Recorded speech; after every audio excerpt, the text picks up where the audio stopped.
Bismillahirrahmanirrahim.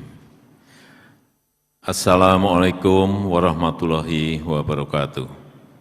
Salam sejahtera bagi kita semuanya. Om Swastiastu. Yang saya hormati Presiden kelima Republik Indonesia, Ibu Megawati Soekarno Putri. Yang saya hormati Wakil Presiden Zambia, Her Excellency Mutale Nalumango. Yang saya hormati Deputi Secretary General of the UN, Her Excellency Amina J. Mohammed. Yang saya hormati Presiden of the General Assembly, Special Representative of the UN, His Excellency Abdullah Shahid. Para Menteri, para Gubernur, Kepala BNPB, Bapak Ibu hadirin dan undangan yang berbahagia. Indonesia merupakan negara rawan bencana. Di tahun 2022 saja, per 23 Mei telah terjadi bencana sebanyak 1.613. Dan rata-rata dalam sebulan terjadi 500 kali gempa, skala kecil maupun besar. Gempa besar disertai tsunami terakhir yang terbesar terjadi di Palu tahun 2018. Sebanyak 2.113 orang meninggal. Dengan 139 gunung api aktif, letusan gunung berapi juga mengancam masyarakat Indonesia. Sepanjang 2015 hingga 2021 tercatat 121 letusan gunung berapi di Indonesia. Kebakaran hutan dan lahan juga merupakan ancaman. Kebakaran hutan dan lahan di tahun 1997-1998 merupakan yang terbesar yang pernah dialami Indonesia. Menghanguskan lebih dari 10 juta lahan, 10 juta hektar lahan yang tersebar di Indonesia. Dengan berbagai upaya, kebakaran hutan dan lahan bisa ditekan seminim mungkin dan tahun 2021 Indonesia telah berhasil merestorasi gambut, merestorasi lahan gambut seluas 3,4 juta hektar. Menjaga dan merevitalisasi hutan mangrove yang luasnya lebih dari 20% total area mangrove dunia sekitar 3,3 juta hektar. Dan Indonesia juga berhasil menurunkan kebakaran hutan dari 2,6 juta hektar hanya menjadi 358.000 hektar di tahun 2021. Yang mulia, para delegasi yang kami hormati, pandemi COVID-19 dalam 2 tahun ini merupakan bencana terbesar di dunia, menginfeksi 527 juta orang, merenggut korban 6,3 juta orang, di mana 7,5 juta anak kehilangan orang tua. Pemerintah Indonesia menerapkan kebijakan dinamis sesuai situasi terkini, menjalankan kebijakan gas dan rem untuk menjaga keseimbangan sisi kesehatan dan ekonomi, dan terbukti telah memberikan dampak yang baik.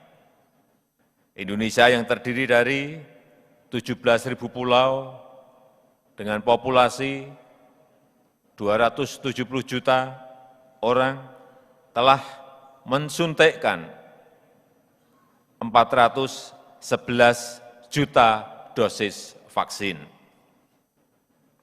Kasus harian juga turun tajam dari 64.000 saat puncak menjadi 345 kasus harian per kemarin. Dan pertumbuhan ekonomi terjaga 5,01%, serta inflasi di level aman 3,5%.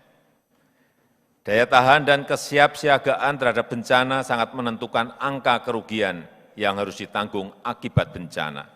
Semakin tidak siap, semakin besar kerugiannya. Apalagi saat ini dunia sedang menghadapi climate change.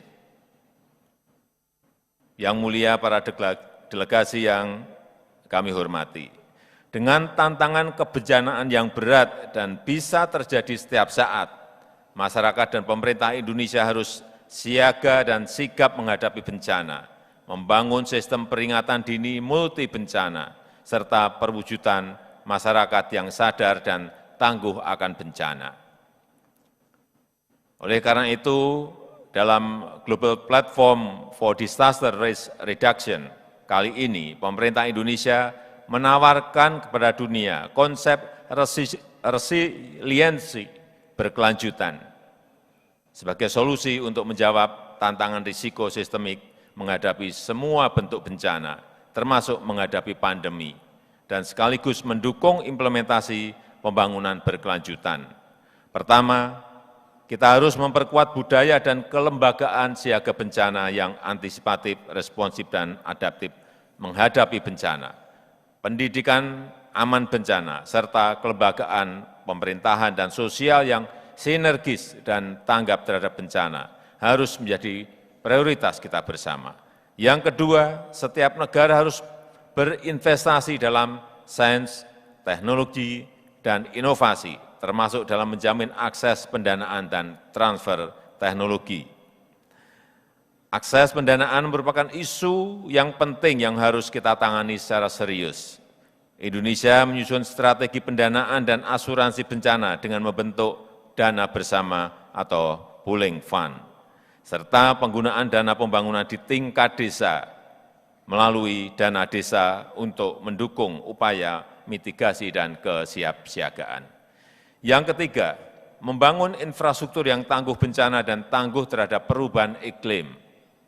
Selain mitigasi infrastruktur fisik seperti dam, pemecah ombak, waduk dan tanggul, infrastruktur hijau seperti hutan mangrove, cemara udang di pantai dan vetiver untuk anti longsor, serta pembangunan ruang terbuka hijau harus menjadi bagian dari prioritas pembangunan infrastruktur.